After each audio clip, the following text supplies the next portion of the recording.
Yeah, okay. So my name is Nokk. I'm going to be the presenter today. I can go to the next slide. And here's the pretty image of a refinery. Don't know which one, but it's a nice picture. And this is my sauna. So,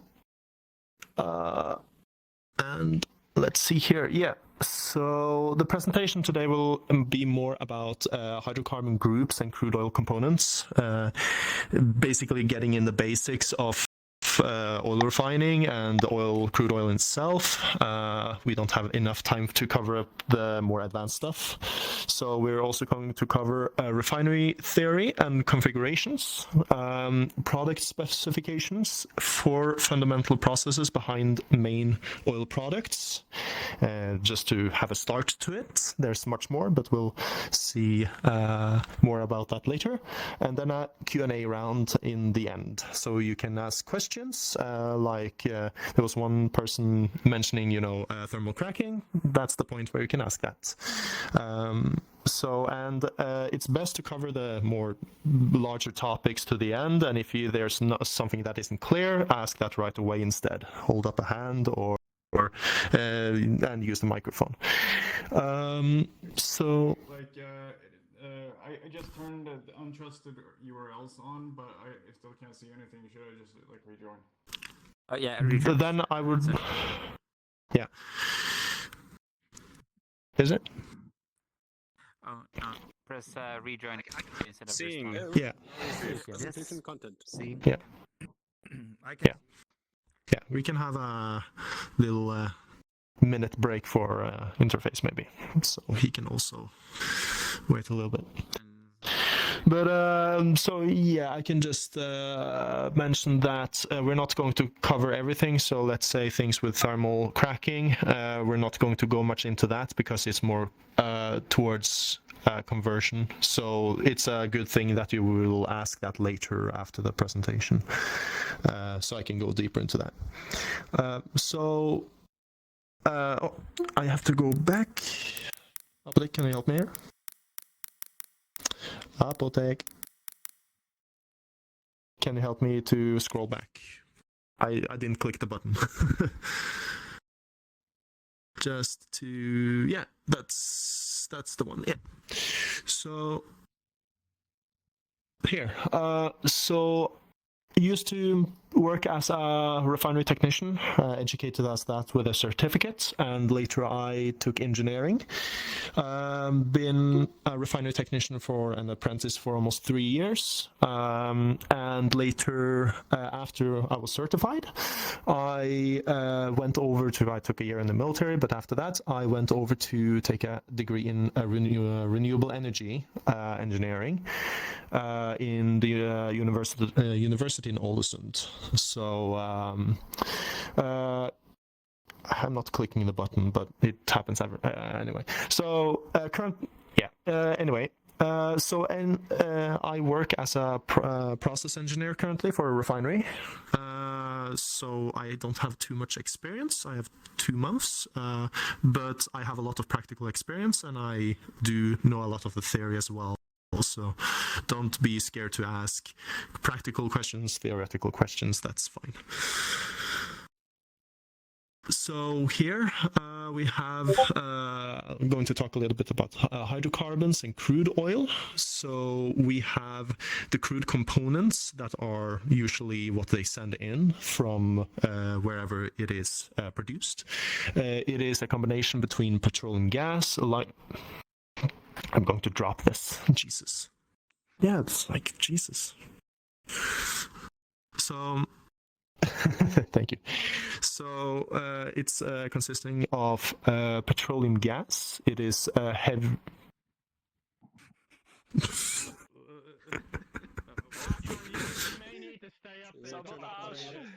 Yeah, I think you have to be the operator here.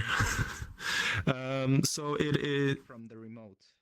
Maybe if you move away from the remote, so you don't actually click it. Yeah. Maybe I can just say, next slide. Yeah. University have these same problems. Yeah, I recognize it. So So we have light and heavy naphtha as a lighter component. Then it goes down. It goes downwards to light and heavy distillates, which is important too. Residue. What? I'm not doing anything. Apple! Apple.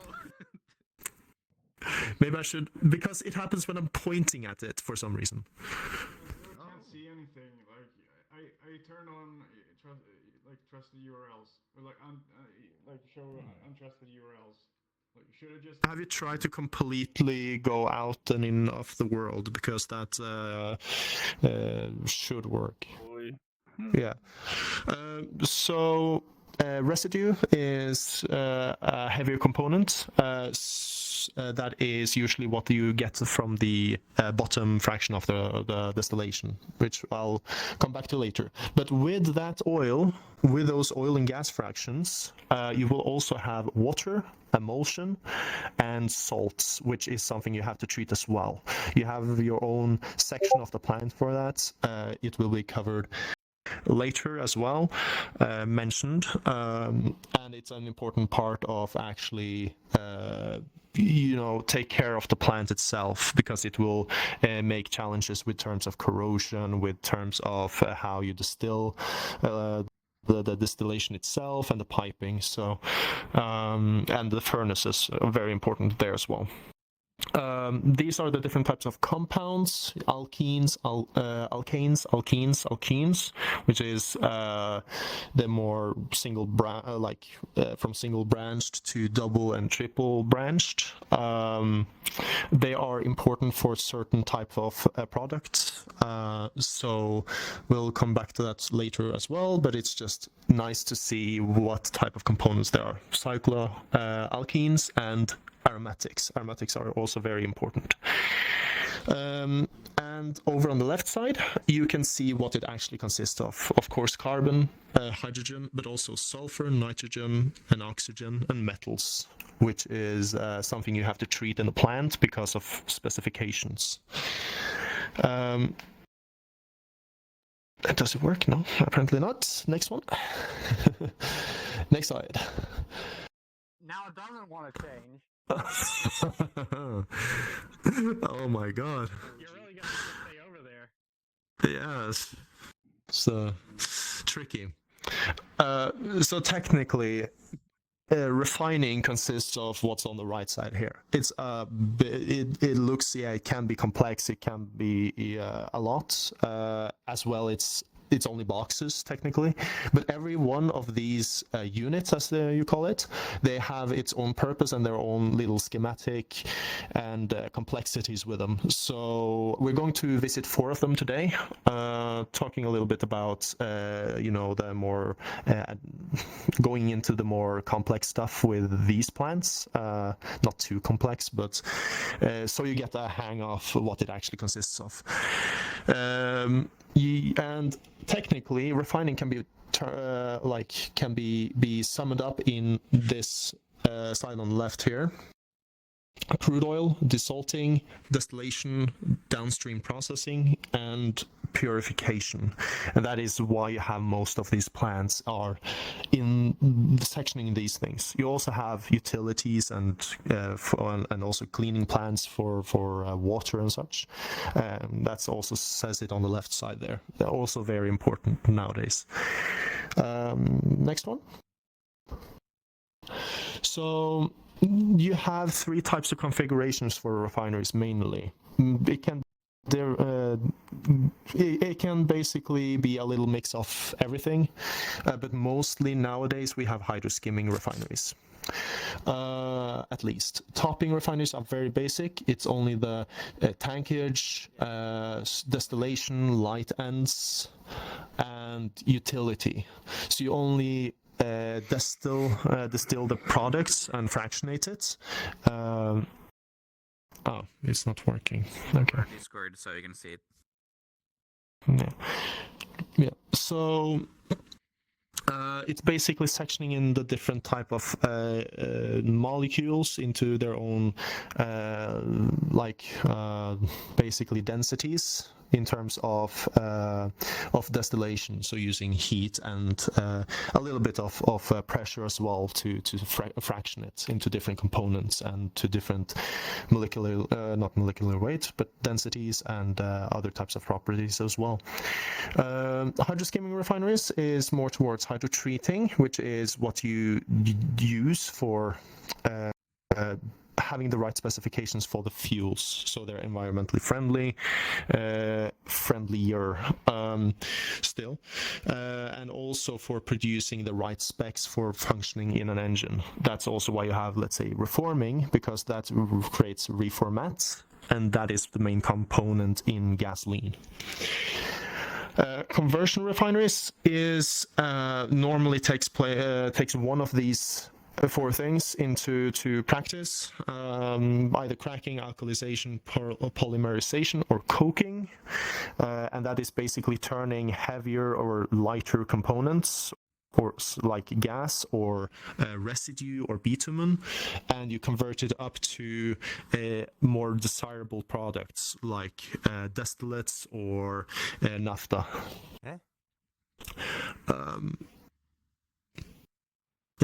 And here you have a little bit of the configuration. So from the easiest one, more medium basic nowadays, and then the more complex ones. Next image. So product specifications is very important, because if you are going to produce a fuel nowadays, it needs to function in an engine, or it needs to be fit enough to be used as asphalt, or be environmentally friendly enough to actually be burnt in how the environmental regulations are today. So you have the general specifications like flash and cloud, sulfur content and density, which is flash is when you basically get evaporation and you can ignite a fuel oil mix. Cloud is towards the basically the properties where the fuel turns starts to crystallize. Basically, it starts to turn into wax, and that isn't good to feed into an engine. So that also defines if it's summer spec or winter spec fuel. Sulfur content is for the environment, because we have regulations, and so that's a very important thing in refineries nowadays to focus on. And density is more towards the production itself. There's few products that do use density as something that is very important for the product itself. Mostly it's for the process and monitoring the process. And then you have more group specific ones like viscosity for, let's say, residue for producing asphalts. You have smoke for kerosene. You have RON and MON, which are octane numbers for ignite, like the resistance of ignition from pressure. Very important in gasoline, and cetane number in diesel fuels. Next one.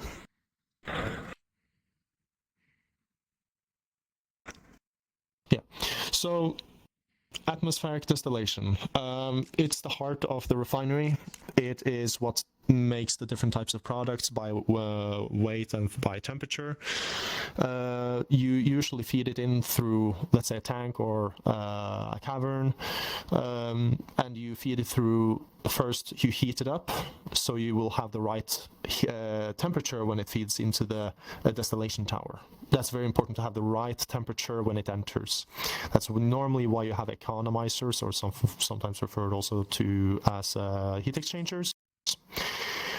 You have a desalter for removing salt and water out of the product before it enters the furnace, which is very important for making sure there's no corrosion or evaporation inside of the furnace. And then you will the crude oil will enter the distillation tower. It will be sectionated into, when it goes up the tower, it will start to condense when it meets certain sections by temperature and pressure. The main products that goes upwards are distillates, Caro, as you can see here, which is can be turned into jet fuel. It is also additive to distillates, so it makes the distillates lighter for specifications. You have Naphtha, which is used for production of gasoline, and you have the top section where is gas. In here you have a lot of regulation because you need to section every component right in the tower, like in the right way, by the temperature. So you have some of the components you actually send back as gas to block off, basically, so other type of components don't go further up into the tower where they're not supposed to be. And you have pump arounds to make sure that you basically cool down the product and send it back as cooled, so you make a wall that the gas can't surpass. So the gas will hit that wall and then condense and make it to the right place without going further up the tower unregulated. And the lighter gases will pass through if so they're not stopped, they will find their place, but it's basically to section everything. And the bottom part will go out as residue that can be used as either fuel in ships or as asphalt or be converted.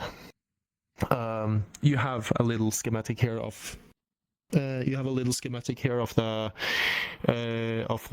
column itself, or a drawing, you can say. It consists of a lot of beds going up the tower. And throughout every one of those, they will the components will condensate and then re-evaporate and go further up the tower wherever it's needed. There's a lot of complexity to, they can either have holes, it's basically plates with holes, or they can have valves. And it is different in terms of holes or valves, because the valves will make sure that it doesn't pour back down again. If it fills up and the pressure is too low, it can basically go down through the hole again and pour down to a section where it's not wanted, but they're cheaper. So, and here it's just the components. Next one. So gas recovery, or lightens as you also can call it, is the overhead section. The overhead is the top of the tower where all the gas and naphtha goes. The lightens is the gas fraction of that. That is then eventually turned into, you want to separate out the methane and ethane. You will section out the naphtha and send that back, and you will produce propane, isobutane, and butane. And that will eventually also be turned into LPG, sold as LPG. And this is the process in very simple steps. You have the feed gas, it goes into a compression stage where you will up the pressure and cool down the gas, because after compression it warms up, of course. And you want the right temperature in the later stages, so you get the right components. You will section out the liquid from the gas that goes as fuel gas for heating up furnaces, because it's better for the refinery, for being used in the heaters or furnaces. You have a de-ethanizer, which will take out the methane and ethane, and that will be either used as fuel gas, or it can be sold, depending on what's the more economical. You will have debutanizer after that, which will take out the naphtha from the gas, and be sent to the right plant or unit for that. And every single stage here, you will have a cooling of the gas, so you will get the right components. You have a depropanizer, which will produce propane, and then de-isobutanizer, which will produce isobutane. and then the main product, which is N-butane. In the end, every single component is like it's their own product. Some get mixed into LPG, which is a mix, but they are products and byproducts of the process. Next one. So hydrotreating is here is more of the chemistry happening. This is more towards getting rid of the sulfur, the organic sulfur, the organic nitrogen and oxygen, and also sometimes the organic metals, and to basically saturate the olefins. That is very important for environmental factors and also specifications. Organic sulfur will produce SO2 when burnt. Organic nitrogen is for the color of it. Interesting enough that. But every single reaction has their purpose. Organic metals is important for, let's say, a catalytic cracker, because that will basically it will cover the catalyst and make a barrier so the reaction can take place or be promoted by the catalyst. So it's basically a poison for it. That's why you normally would have a hydrotreater in front of that for that purpose. Also for the sulfur, but and also the sulfur can also interfere with the catalyst in other processes. So normally you will have heating first, so you have the right temperature for the reactor. It enters the reactor and goes through an exothermic reaction, will produce heat and promote more reaction taking place. So it's a balance to have a temperature balance in the reactor. Later on, after the reaction, it's cooled down and then separated in a high pressure and then a low pressure separation stage, which normally is either it's separators. It can change with configuration depending on the refinery. There's some patented examples where they have different configurations, but normally it's high pressure and high temperature, and it's then separated into their own high pressure, low temperature, or low pressure, high temperature separators after that. And that will separate out hydrogen, hydrogen sulfide, ammonia, and lighter hydrocarbons. That undergoes a little bit of cracking. It's not a main reaction in it, but it will also produce lighter hydrocarbons. And then later on, you will have, like the last stage, is stripping, which is using steam to strip off the lighter gases. That will go, so the lighter gases will then go to another separation stage. So you have removed everything of the gases that you produced through the reaction. And the hydrotreated product then goes on to be used as fuel, normally through a dryer, to get rid of the water from the steam that condensates. So yeah. Next one. Naphtha reforming, essential for producing gasoline. It is basically there to increase the octane number. So you use naphtha and you create other type of aromatic compounds, so you can produce a higher octane number. It also produces hydrogen for other units. That's very important for the hydrotreaters. And normally you would have a hydrotreater before the reformer, because the catalyst gets poisoned by sulfur. So you would normally hydrotreat the naphtha and then send it to the reformer. And here, I'm not too familiar with it because it wasn't my field, but I will try to do it after the best of my expertise.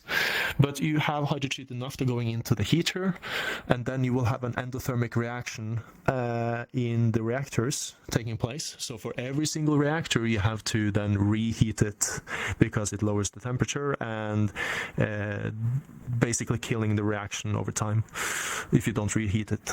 So you take that through multiple steps.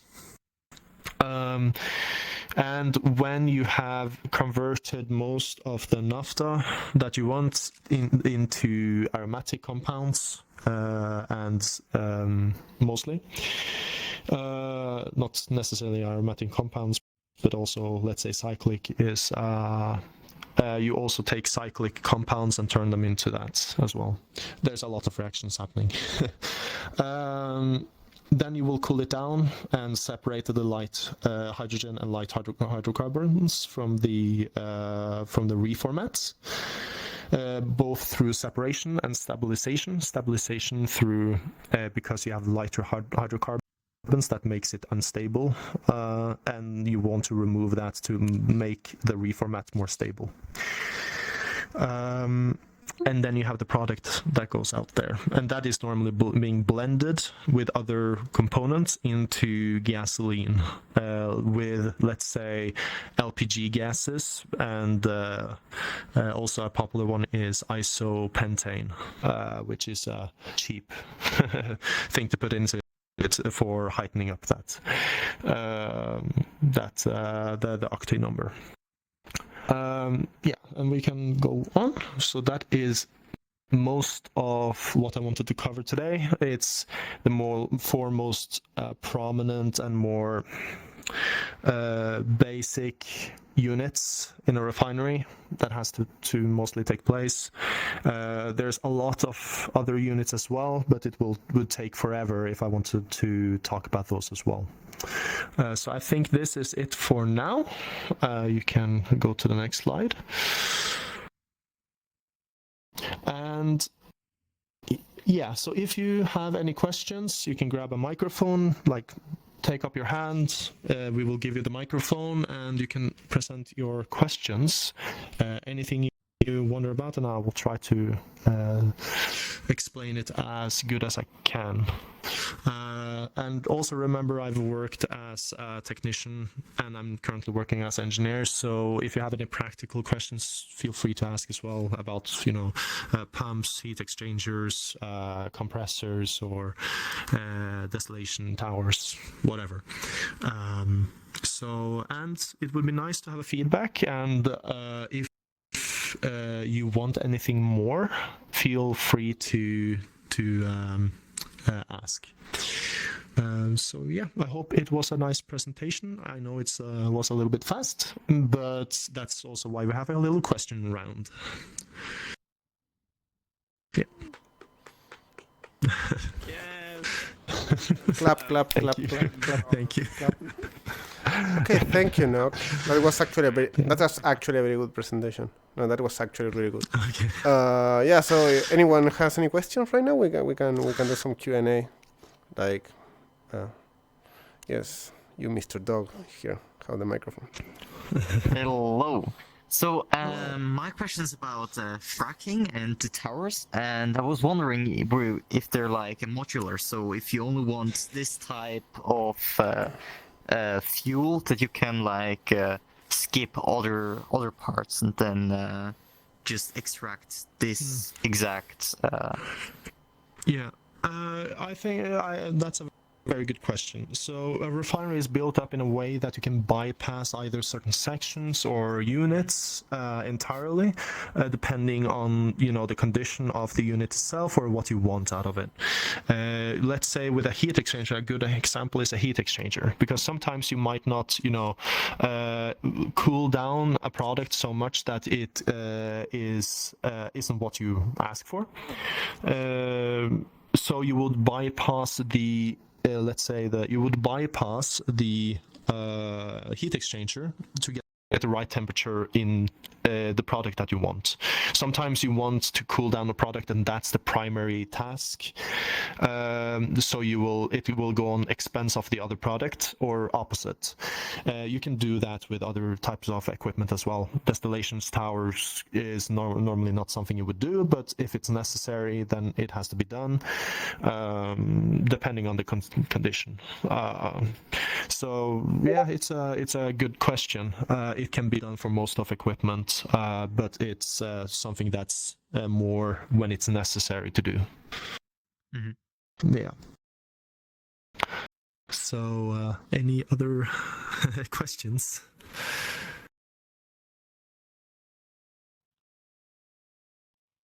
I will take Hello. this if I can. So you describe the process of like the cracking, which means that you get like a big hydrocarbon and you snap it in pieces and you get a lighter product, right? Well, then why do we still manufacture like asphalt and like other very heavy, maybe very inconvenient products and fuels if we can like crack everything down to lighter ones? So that's also a very good question, because the thing with conversion units is that they can be quite expensive to maintain because of the heavy compounds. You can produce something called a coke, which is basically when the oil solidifies on the inside of the pipes. Also, fouling is when you have either solids where you don't want solids, or gases where you don't want gases. And that will happen in these types of units. It's a lot of maintenance, and the cost is normally what determines how much you convert. And yeah, it's a lot with cost and maintenance to do. So basically, it's only about the price. We could have like get petrol out of asphalt, but like it would be expensive then. Yeah, and it's also demanding for let's say chemicals that you use as well, depending on what type of chemical you use from what producer. But essentially, it is it isn't always done because of it's logical. It's more economical in that sense. So yeah. All right.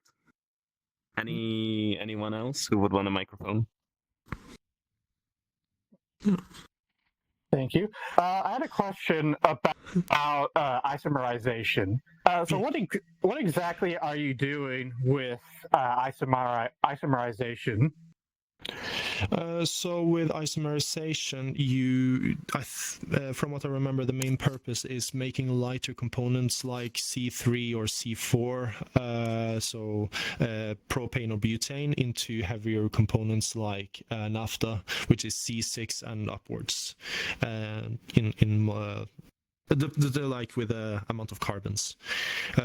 So it is, you normally can be quite expensive or profitable with LPG, but it's very difficult to sell. So you would normally try to sell more, let's say, gasoline, or what it turns into, well, gasoline. So it's also a conversion unit in that sense. It's not heavier components, but it's from lighter components and down to what you just kind of desire. Yes.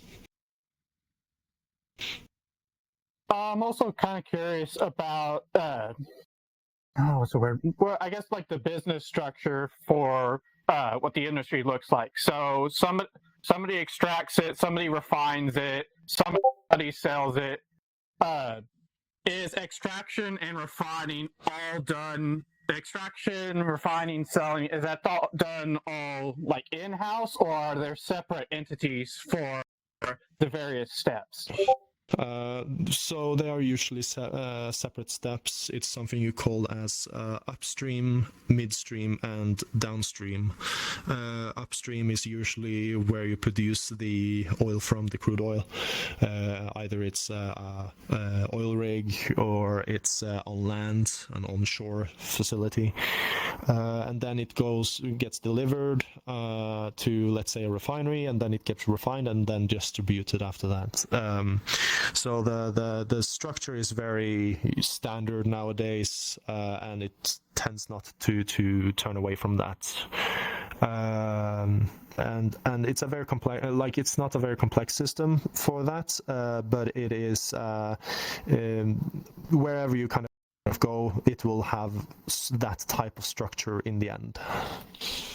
So what I could picture is I run a refinery. No, it's just for analogy, but like try the microphone. Microphone. So, if I'm running a refinery, I'm purchasing inputs from somebody who's either extracting it from the ground or I'm purchasing it from another refinery that already got what they wanted out of the material, and then I get what I want, and then I either sell off any remaining raw material or I sell it off to somebody who wants to turn it to gasoline. Something like that. Yeah, basically it's import and export, and normally not all products goes into, let's say, gasoline that are being burnt, but some products or byproducts can be sold to other, let's say, refineries which can utilize that product in their other processes, let's say. So it's export and import, basically, at least Depends in a refinery. on what you want out of it. Yes. Yeah.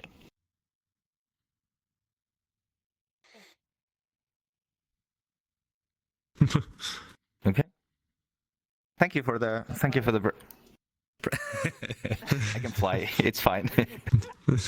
Thank you for the presentation. It was really good. I'm wondering about de-ethanizer, or I guess de-propanizer as well.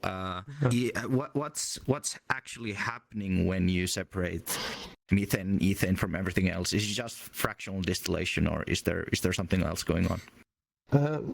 It's so those parts of the unit is usually, it's not necessarily unit, it's normally with a distillation or other it's normally with another unit, but with the butanizer or the ethanizer is basically a separation tower with a top product and a bottom product, and you have a boiler in the bottom to regulate the temperature, so how much you boil off of the different components, and you analyze what product you get out in the end, and there you can have, let's say, gas, the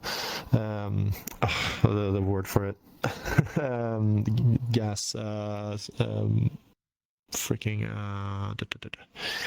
was one person that said it earlier that he dealt with that, the gas spectrum, but yeah, well, you analyze the gases and the different components. Spectrometer. Yeah.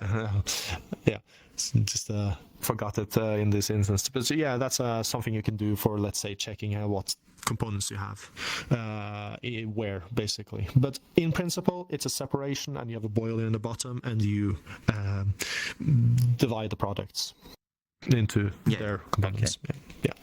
Thank you. Anyone else? Any questions?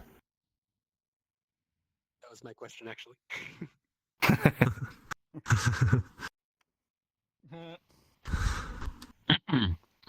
Size of distiller, like what measurements are we talking about, like approximately? What do you mean, the size of the distillation? Or? From my experience, let's say 50 meters, 40 to 50 meters. Oh, Jesus. Thanks. It's big. It's big. Yeah, it varies from refinery to refinery and what they want, but normally what I've seen, it's closer to 40 meters, let's say.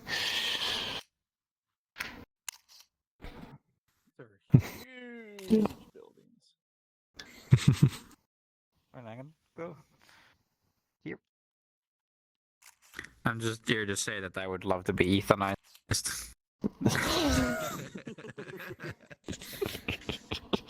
You guys must joke about that, right? Because that's an obvious joke. The euthanized, yes. Not thinking about jokes. And now Okay, wonder, can I did he add actually some have a degeneracy question? to this? Yeah. I just wanted to say that. Is anybody else? Hello, give me that. Wait, what's... What? Yeah. There you go. Can you hear me? What products do you make most of, or like by volume? It can differ very much from refinery to refinery. Normally, you would have the either distillates or naphtha or gasoline.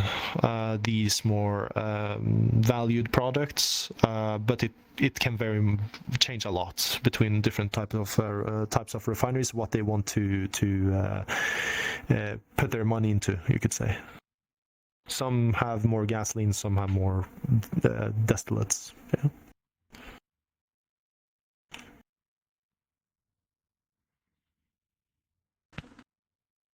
Use the refinery products to power the furnaces for the distillation apparatus? Yeah, you use normally nowadays you would use the oil gas that you produce in your own heaters or furnaces, and it's right there. Makes sense. Yeah. What are the energy requirements to operate a facility like that? That can also very much differ between the size of the refinery, because the sizes of the refineries can differ immensely. Some of the biggest refineries are, let's say, in Rotterdam. Those can be, let's say, 10 times larger than other types of refineries in Europe. The American ones are usually even larger, I've heard. It's most of what I've said today is technically something you can check out on the web as well, if you want statistics.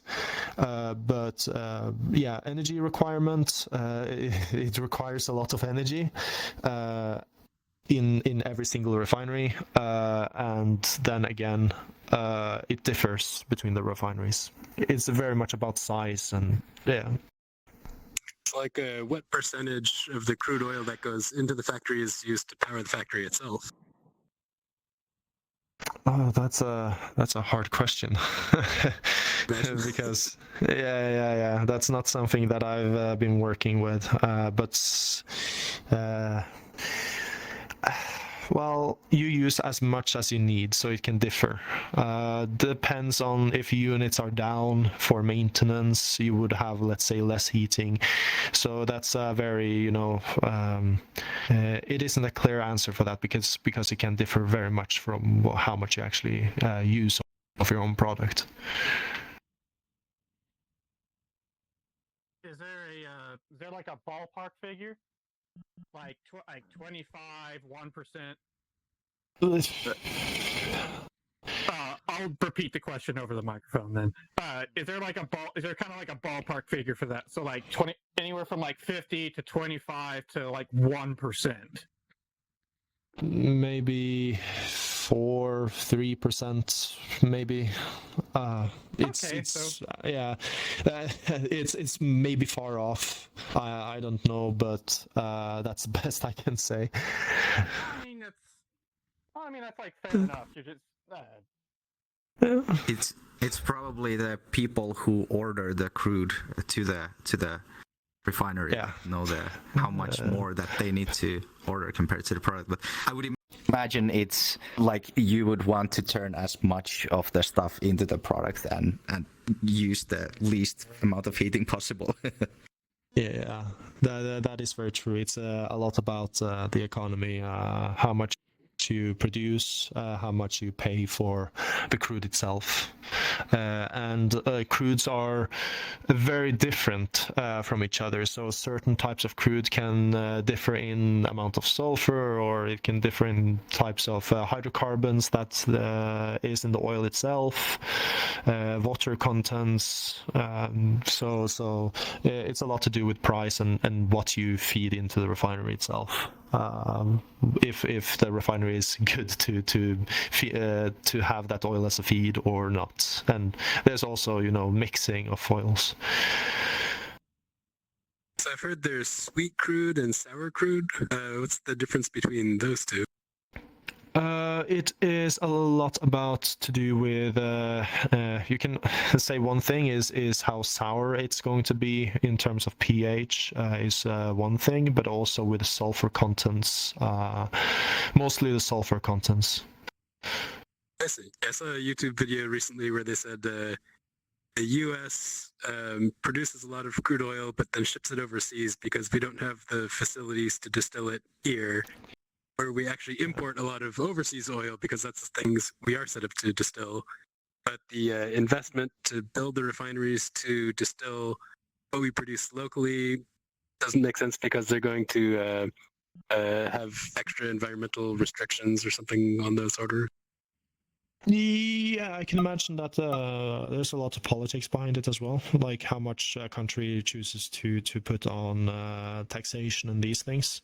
So yeah, it's nowadays it's being more and more of a factor, most likely, and that is interesting to see, what the US does because of their current political situation. I'm not going to go too far into that, but it probably is. Yeah, it is a factor.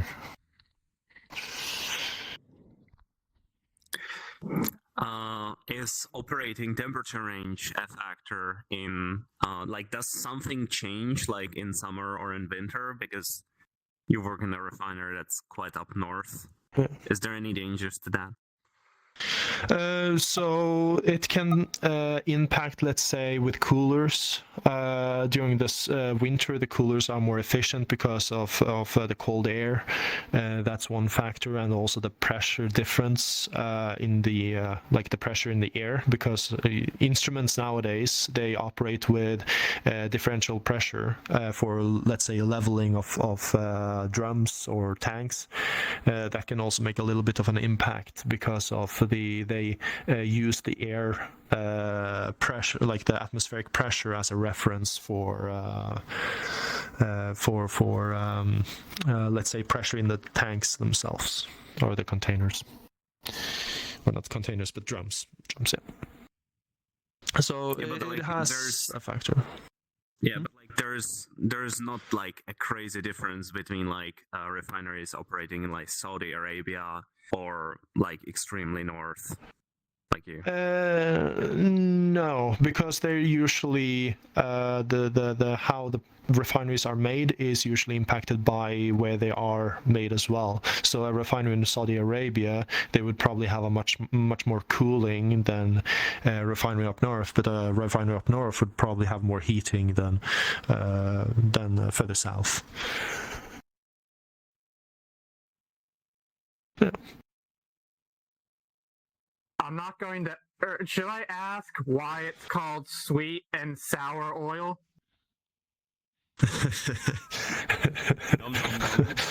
Nom nom nom.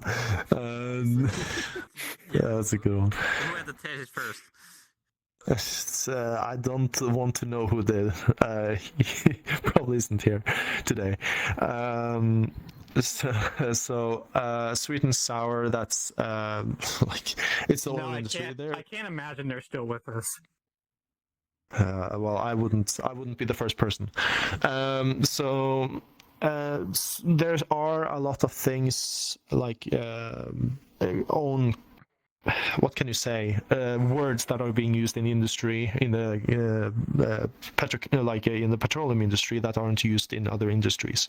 So sweet and sour is just a term for the. I can't really say where it comes from necessarily, but it's the same as you say sour water as well because of the pH. Because you have on the pH scale you would have sour water, and you say sweet, and possibly because you have a more basic type of oil. I guess the difference is where it's produced from, whether it's fracking or from an oil rig or something of that nature. No, well, I would say that the location can determine what type of oil it is, but I wouldn't say it's the method how you produce it. It's the components of the oil itself. So yeah. So let's say oil that has more sulfur in it. Is it very different if it's from like fracking or tar sands as opposed to just a natural reserve? Yeah, let's say with fracking, that is more gas components in it than liquid. That can probably have an impact. Yeah. So, but yeah, in principle, it is more the components of it that determines if it's sweet or sour, and it's just a term mainly that you will say that this oil is more sour than the previous ones. Let's say, and it's impacted by sulfur is one of the factors at least. So, and interface. Like my other controller. It died. My battery died. Yeah, so I wonder like what kind of it's different like energy requirements depending on the quality of the oil, or for example, tar sands requires a lot more energy and processing than like other kinds of oil. So like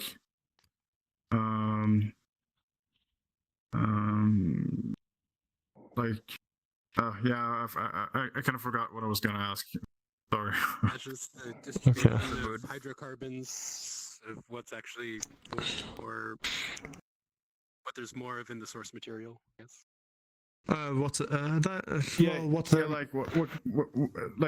kinds of factors determines like how much energy is required to create the final products? I would say how much the oil has to meet a certain type of temperature mostly. The cost itself is more towards like the oil has its own price. The actual heating has its own price, because certain oils you need to produce more heat for actually heating up. But I would say that difference between light and heavier oils, I'm actually a little bit unsure, because there are people dedicated for actually doing those jobs and actually calculating the cost of everything. I'm more, in engineering. Cost is it's more like determining what will fix the process is more of a concern, not necessarily the cost. It's the other people that say, well, this is too expensive, or this type of crude is too expensive. What kind of crude do you come across mostly in your job? I would say that it will differ a lot, and it will differ a lot with differ, between like tar sands to like free flowing, like I don't know, like best quality, like it requires least processing, or like what kind of oil requires least processing? Well, you need an oil that has the components that will the best feed into the units. Let's say you have a certain capacity in different types of units that uses different types of oil. Not products, but oil feed. And if you, let's say, get a oil that is 80% residue, well, then you're not going to feed the capacity for the other types of units. So it's very much about how you blend the oil and more towards that, how you blend it. And about price again. It's what's the cheapest.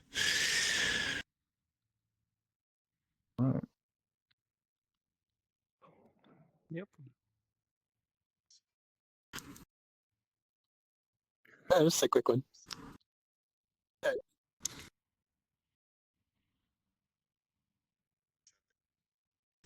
Good. Is there much downtime in a facility? Like, I imagine you have to shut things down periodically for cleaning, or do you just let it run for years and years and years with upkeep? Like most of the things I've said, it can very much differ. Some units can last from maybe just, let's say half a year or a year to maybe up to 10 years before maintenance. And it also is determined by the state of the unit itself, if it can last that long or if it has to be stopped before that. So yeah.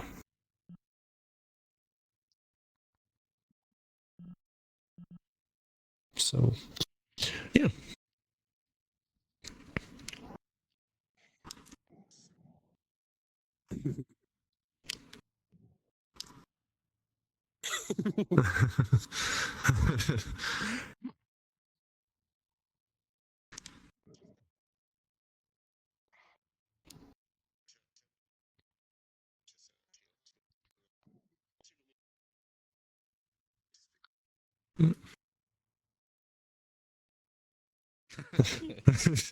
More and more. Thank you very much. I really appreciate it. It was a good talk. Yeah. Thank you that I got to talk today. Well, thank everyone.